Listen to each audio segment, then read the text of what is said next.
Hello, this is Knife Rabbit, or whatever you want to call me. I've been collecting pocket knives for quite a few years now. I've owned, I don't know, nearly 300 over the course of that time.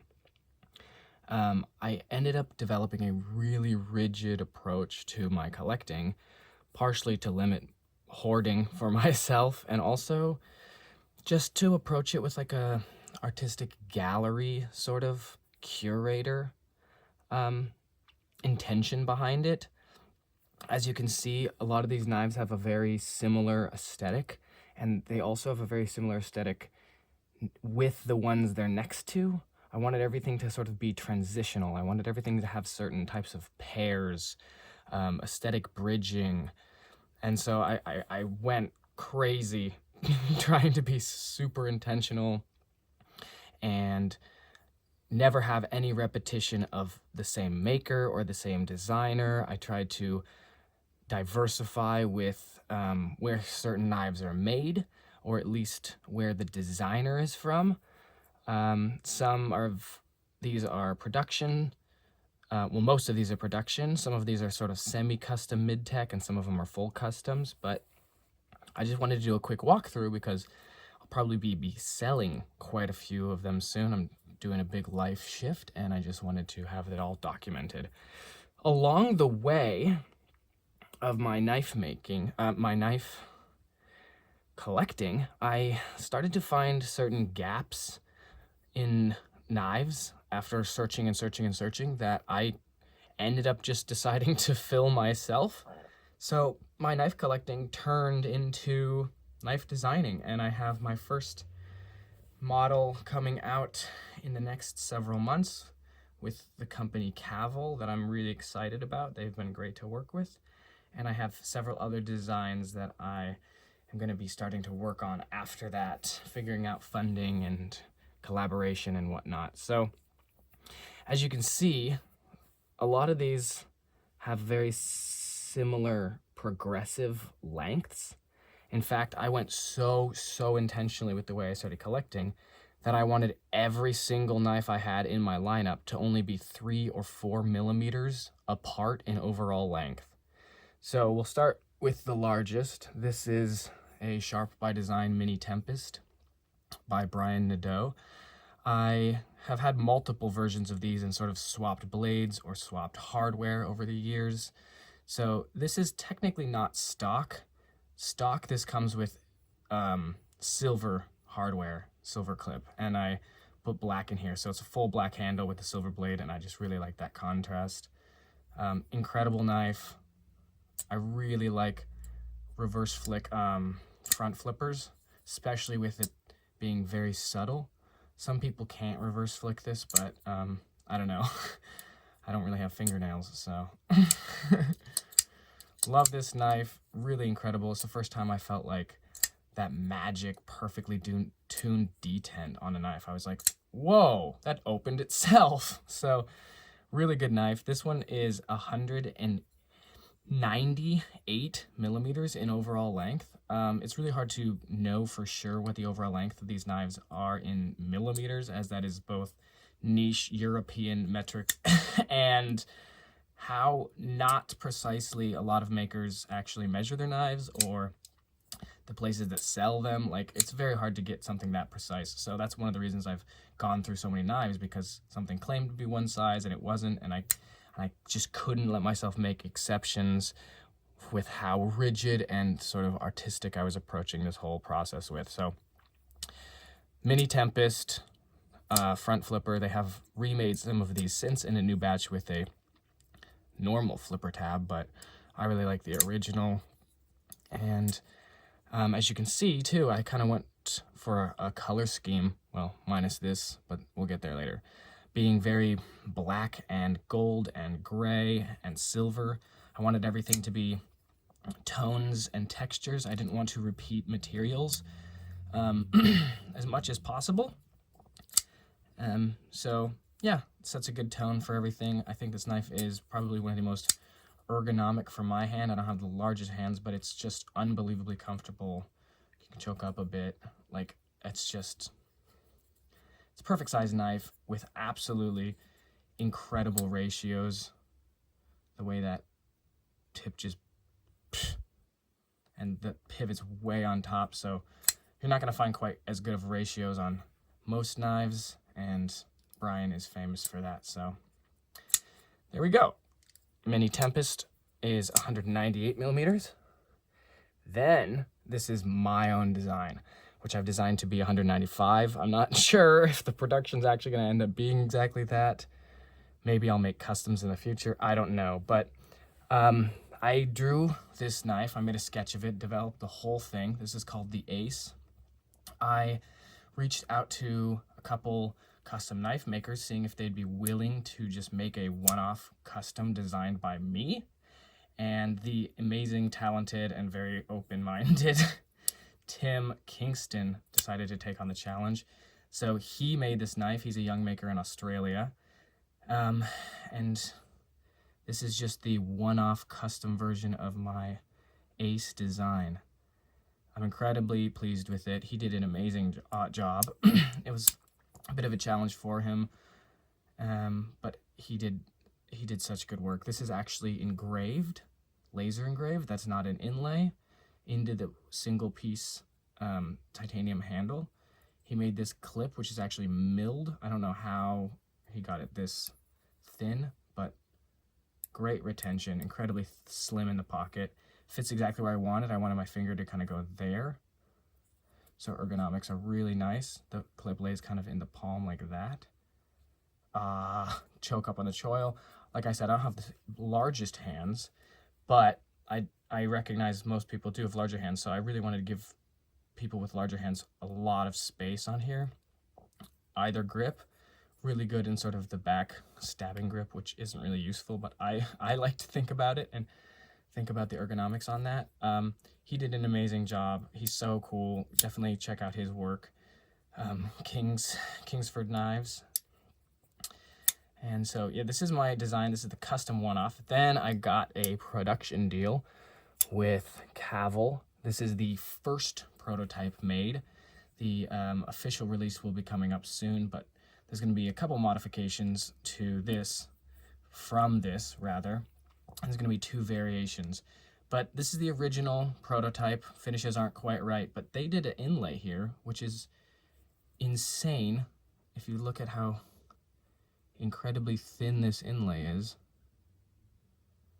And it really mirrors the same aesthetic of the custom quite well. Some of the texture is going to be different, but they did a great job.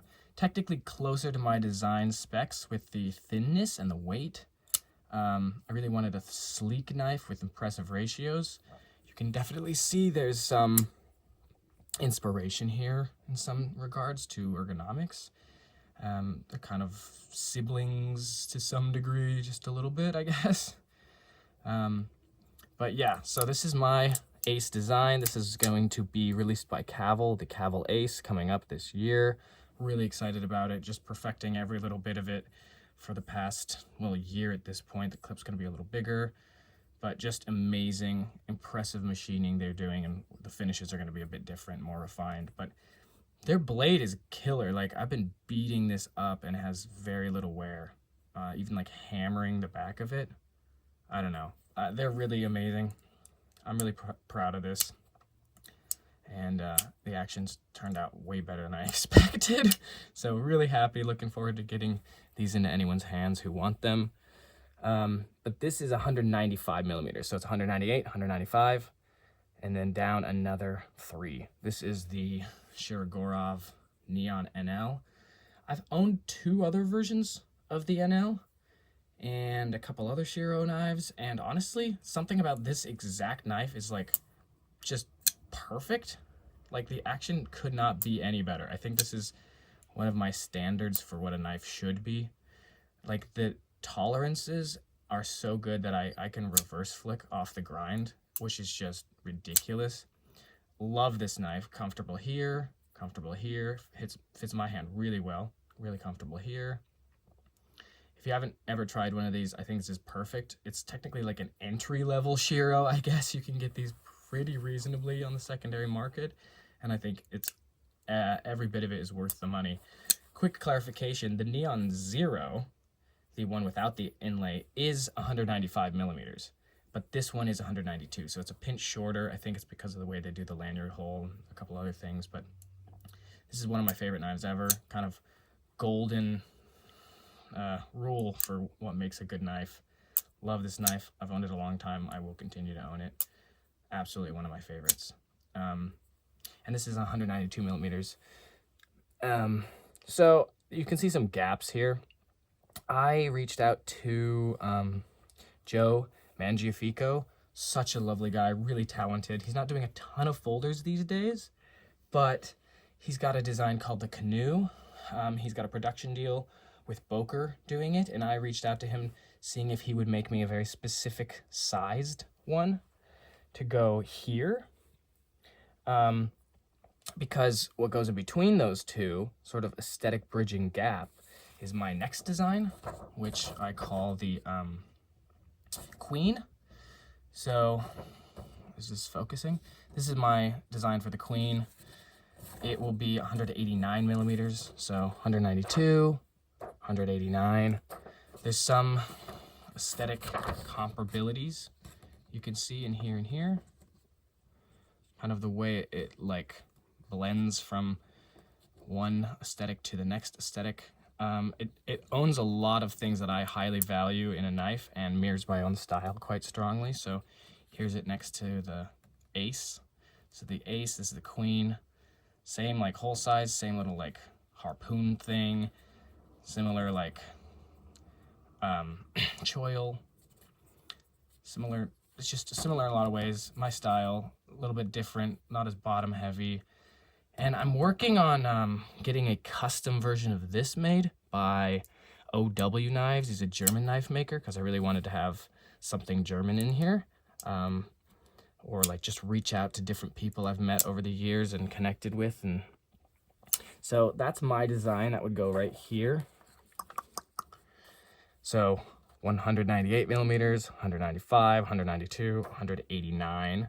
This is gonna have like wood inlay or maybe like linen micarta.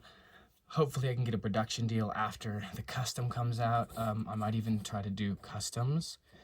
Maybe even collaborate with OW in some way. I don't know. It's super hypothetical. But that's my design. That's the one that goes in place here. Because it's very hard to find a knife that's 189 millimeters, which is a stupidly important, dumb detail that is just important to me. So the Queen bridges the gap between the Shiro, the Neon NL, and what I was just talking about before. I did get a little confused. Joe Magnifico, really good friend, really talented maker. He's mostly doing fixed blades. He's got some production deals on folders.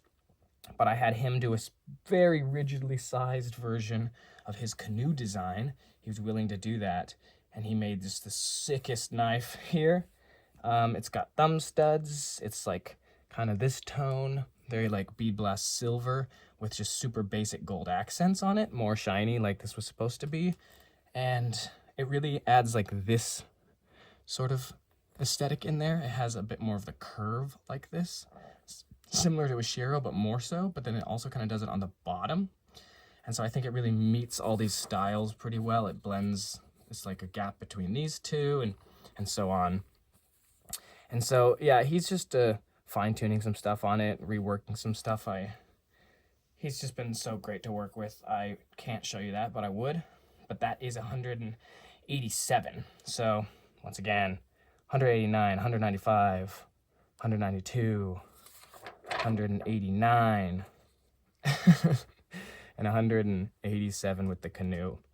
These are all overall lengths in millimeters. Basically, 192 is 7.5 inches overall. So you kind of understand what range we're in. This is 7 inches. So none of these are very large knives. Like I said before, I don't have the largest hands, and I don't know. This is just kind of the aesthetic that appeals to me the most and whatnot. So next we have the Herman B. This is one of the newest designs he's come out with. It's unbelievably good.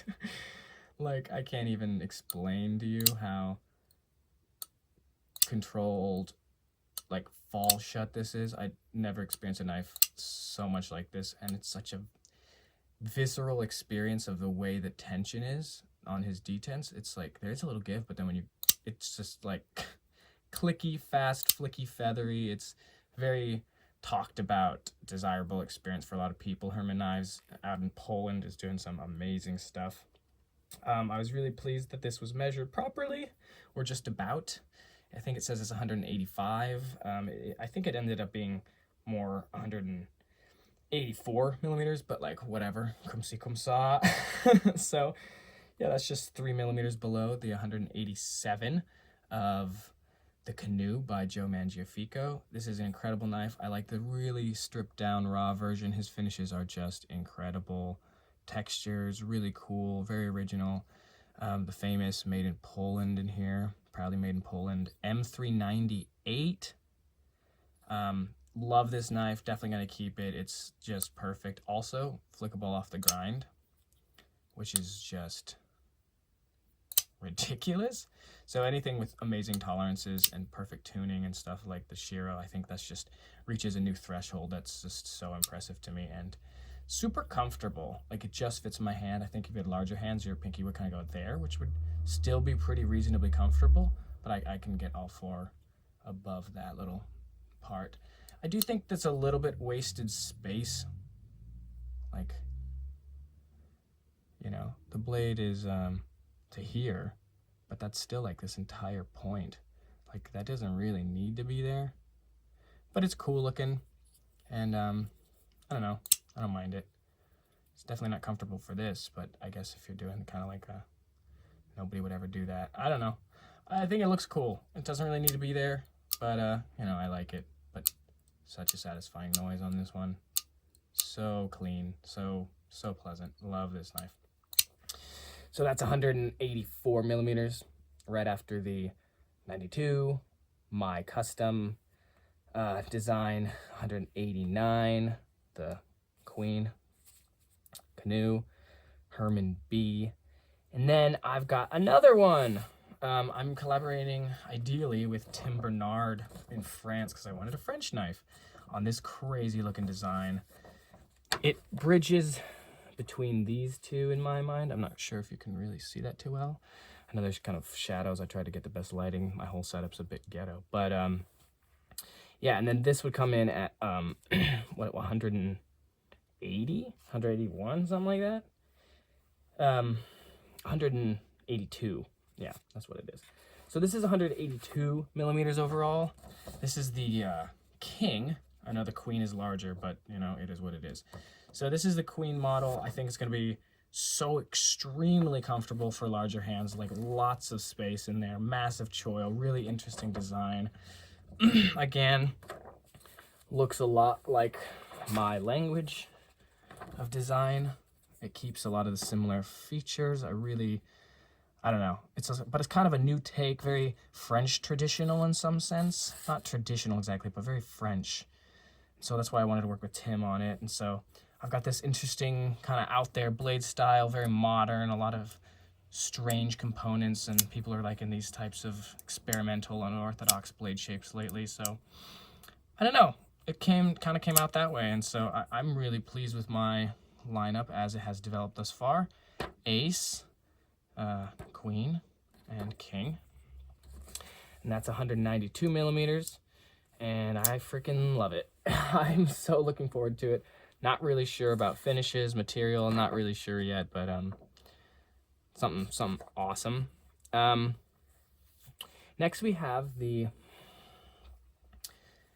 Wingman Ferris with a Lee Williams kickstop. Kickstop is where the flipper tab is actually detached from the blade. So after you pull this down, you can see it's a separate piece that is in this like groove in there, just floating. And he's so cool. Lee Williams came up with that. Very, very well machined. This is an integral knife by Wingman, and shockingly light. Like, if you take these inlays off, even though they are titanium, there was a version released with carbon fiber inlays, which is even lighter. But if you take these off, it's like a whole entire skeletonized body for an integral. It's so impressive. It's amazing. This is probably one of the most comfortable knives for my hand. I don't know why. Like, when I hold it, I just want to, like, squeeze it and stab. Also, one of the most insane points on a knife, the very progressive, subtle tanto is super nice. I don't know, you might want to say tanto, but I don't. Crazy cool with different grind angles, the way it catches the light in all sorts of ways with the swedge and the harpoon. Like, just a mesmerizing looking knife. It's so sick. Amazing tuning for the way that that kick stop activates, and pretty freaking fall shut. I did tune this myself, which is pretty risky because you can't really tighten an integral, but yeah, lock up, everything's really good. You can hold it here, you can hold it here. This grip is my favorite. This is just like, I don't know, stupid, doesn't do anything, but I love holding it that way and stabbing cardboard or something. But yeah, just very, very, very lovely knife. Super important to me, has been for a long time. Honestly, I'm not really sure what I'm getting rid of yet. Probably some of these ones down here. Maybe this one, I don't know. But this is not the original stock either. I had these scales sort of smoke blasted, whatever you want to call it. Bead blasted with a sort of gray tint. And the hardware was this way. It has this very subtle brass gold, which I think works really well into the sort of aesthetic color coordination that I have developed. Cannot flick off the grind here. I've tried a lot, but you know, you can only do so much. I guess this is technically my only knife with a one-way opening mechanism, which is fine with me because it's so satisfying and unique and of an experience.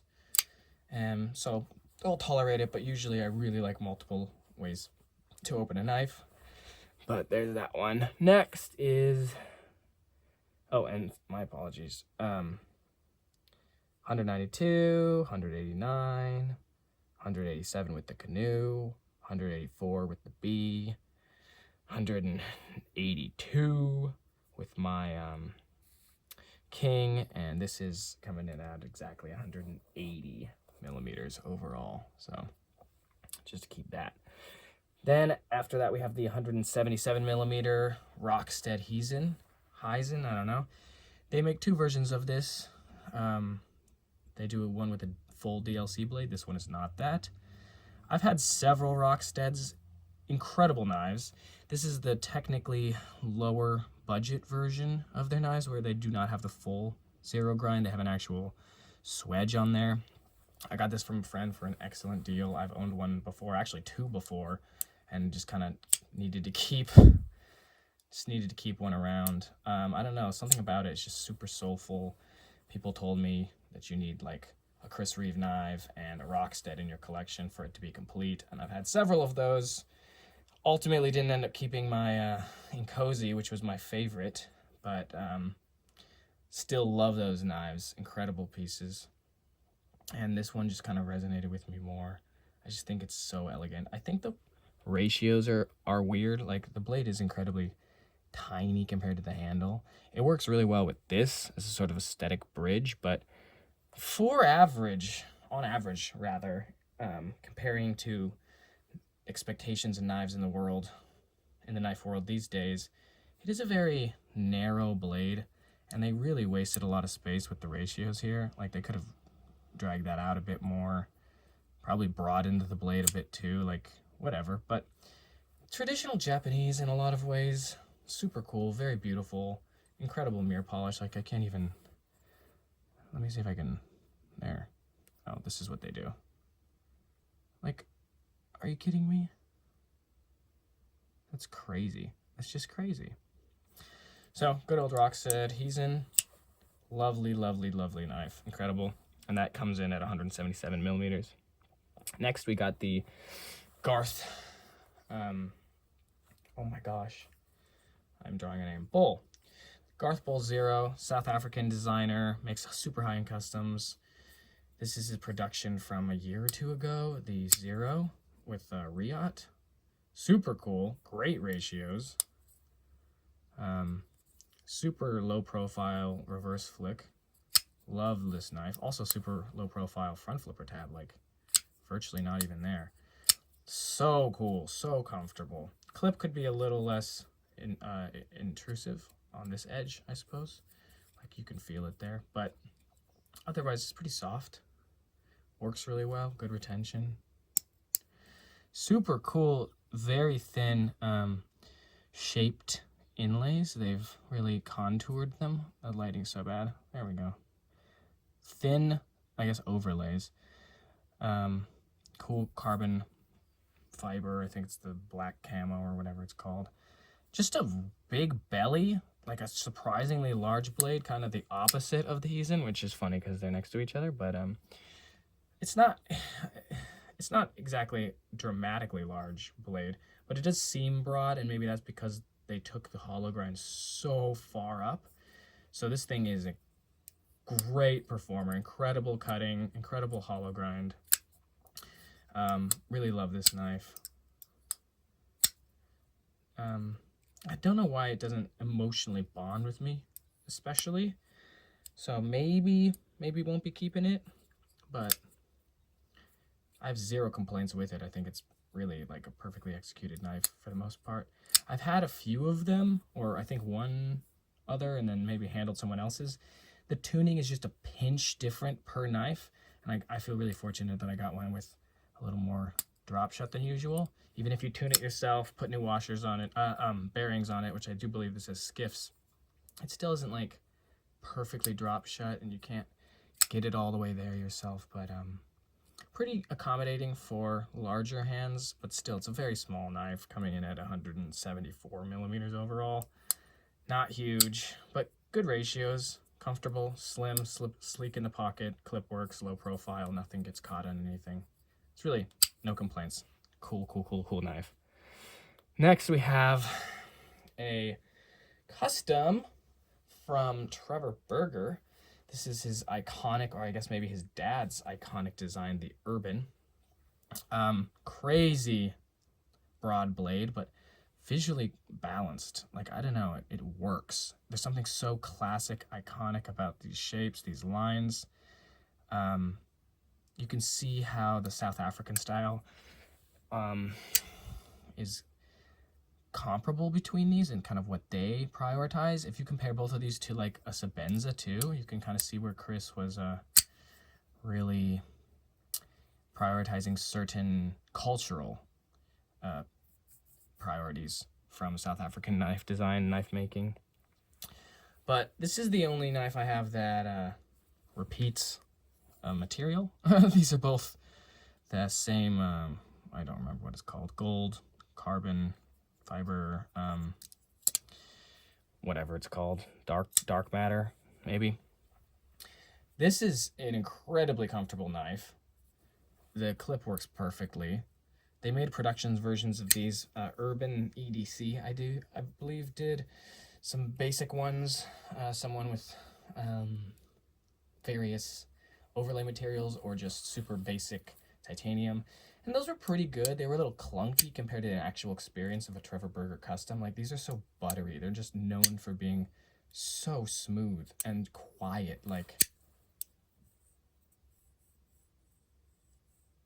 I don't know. You just can't even hear them. Small enough to do like a reach around flick if you can't front flips well. So freaking easy to flick off the grind. Tons of blade exposed. And it's an amazing, impressive, and very famous hollow grind that he always does that it's just so easy to grab the edge of for a reverse flick. So I probably will keep this one. Love it. Incredibly comfortable. Just like the knife. Like, if you're going to pick one knife, there's something about it that's just like, this has it all, this does it all. It works, it's classic, it's timeless, it's elegant, but it's also like really shows up and always looks good. I don't know, I really love this knife. Next we have the Slim Utility, designed by Richard Rogers. I've had like 5 of these, I think. Maybe 3 or 4, actually. But this one is actually one I've owned before. I sold it and ended up getting it back, and I don't know. I just keep thinking about it. There's something so magical about the experience. Like, it's just shockingly lightweight and then shockingly like fall shut. It's just, everyone talks about it as something so unique, and I've kind of been annoyed that I can't front flip it or something. So I guess this isn't the only one with a single opening mechanism. This one, the Slim Utility, also is. But I don't know, there's something so classic about it. His designs are incredible. I love Richard Rodgers. His customs are absolutely gorgeous. Like, I've always wanted a Slim Utility. I just can't afford it. But this thing's so freaking thin and sleek and elegant. The texturing's so cool. Really unique, modern, experimental blade shape. But so useful. Absolutely vanishes in the pocket. Good clip. Cool mounting mechanism for a stamped clip. Really works for low profile carry, deep carry. And yeah, I don't know, it's just, you don't really need any more. It flies open, very little effort. Just known for being something singular in its experience, and the execution is so cool. And he only did a couple of these. There's some versions with carbon fiber on washers, and then the ones on bearings are a lot more sought out typically.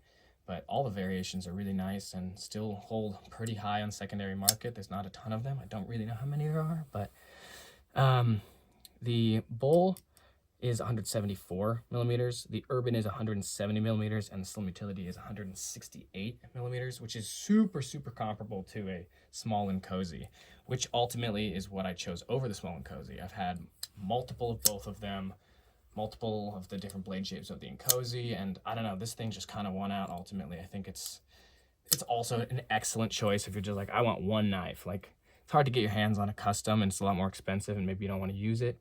If you just want like one solid premium knife that will just last you and is elegant, timeless, classic, super cool, effective, useful, original, I would highly recommend this. I think it's a gorgeous, gorgeous piece. After that, I didn't leave a gap here. We have my next design, which is, can you guess? It's called the Jack. This comes in at 162 millimeters. So I kind of jumped down a little bit because I wanted to bridge the space between these two. So technically the largest gap that exists is between these two. This sketch is not accurate. It's bigger. The sketch is bigger than the actual knife's going to be. It's going to be a little smaller than this. I tried to make it as best ratios as humanly possible with the maximum amount of space for larger hands. If you compare it to this, you can see there's way more space to grab onto. This is both further down, and this has way more space up here compared to like a Slim Utility. So as comfortable as possible for larger hands. Again, nodding to my sort of choil priority. It is a little different. Still's got the fuller, but it doesn't have a hole, blade hole, but still in a lot of ways very similar lines. Here's it against the Queen. So yeah, this is the Jack. I'm not sure exactly what mechanism is going to be. I'm considering a slip joint or lockback or some experimental type of double detent thing, slip joint, but I don't know. It could easily be a front flipper. Maybe it could be a front flipper slip joint, double detent. I don't know, but I really like it. Super, super spacious once again for the size. But again, this is going to be smaller than this actual sketch, so I guess you can kind of imagine it'll be kind of average, maybe comfortable for the size, but not dramatically abounding in space, as it is a very tiny knife. And I want that to come in at 162 millimeters, which is, like I said, the biggest gap that exists in the whole lineup. Most of these are 3-4 millimeters apart. Technically, that is 5 millimeters apart. Maybe I'll cheat it up a little bit. But I wanted to do that because the Monte Carlo, which is the last knife in the list, this is a custom from Anso, Jens Anso, very, very famous, iconic knife maker.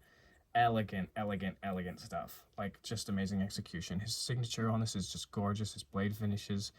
I'm gonna dye this black. This is a G10. And who wants a bright orange and blue Bronco colored knife? I don't think most people do. I don't know. Maybe it's just me, but I find it ridiculous. I got it to customize. I was gonna blast the hardware, make it gold, kind of coppery brass gold, same with the clip and back spacer, and then dye the scales black, maybe gray, maybe red, I don't know. But this is a double detent slip joint with a half stop. Maybe you can kind of see in there. You can manage to open it one-handed if you pinch well and are dexterous enough. It's not a hard slip joint.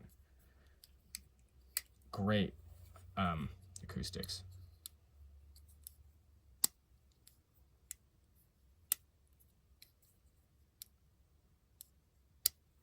Super cool knife, like just so freaking elegant. I think it's gorgeous. Anso's amazing. His lines and precision always appeal to me. This clip vanishes. You cannot feel it at all. Really comfortable for me. Just a cool, classy piece. Like very gentleman's carry. I love it. I love it when slip joints have clips. I think it's incredibly uncommon for no reason. I think it should be more common. I think they're gorgeous. And yeah, that comes in at 158 millimeters. So I kind of wanted to bridge the gap because 4 millimeters above that is my design, the jack. So it'd be 4 millimeters up from there and then 5 millimeters up from mine to be the slim utility. So that's the whole vision I've had behind all of this. Just rigid, rigorous, excessively precise measuring and aesthetics and diversity. I tried to get different types, balanced liner locks and frame locks, and some thumb studs, some blade holes, some none of those, normal flippers, front flippers, all of that. Like this is kind of what I landed on after hundreds and hundreds of knives. I think these are some of the most top tier pieces you can get. You can get them all pretty reasonably. I'm gonna be selling quite a few of them, so yeah, thanks for watching so much. I'm kind of moving on to a new season of my life, a bit of a rebirth, restart. I've enjoyed collecting so much, and I'm going to continue pursuing my own designs more and more. I'm excited to collect again. Knives never really leave your life, but they evolve, they come and go in seasons, you get into different forms. And yeah, thanks so much for paying attention this long. Thanks for following my journey, and for those of you who I know, thanks for participating with me and being friends, and I'm going to stick around. I'll still be in the community. I'll show up at Blade Show now and again, but for now, just taking a bit of a breather, a bit of a break. Wanted to document everything, even though I have missing pieces here and there and waiting on so much to happen. That's the whole complete, perfected collection as I have come to it thus far.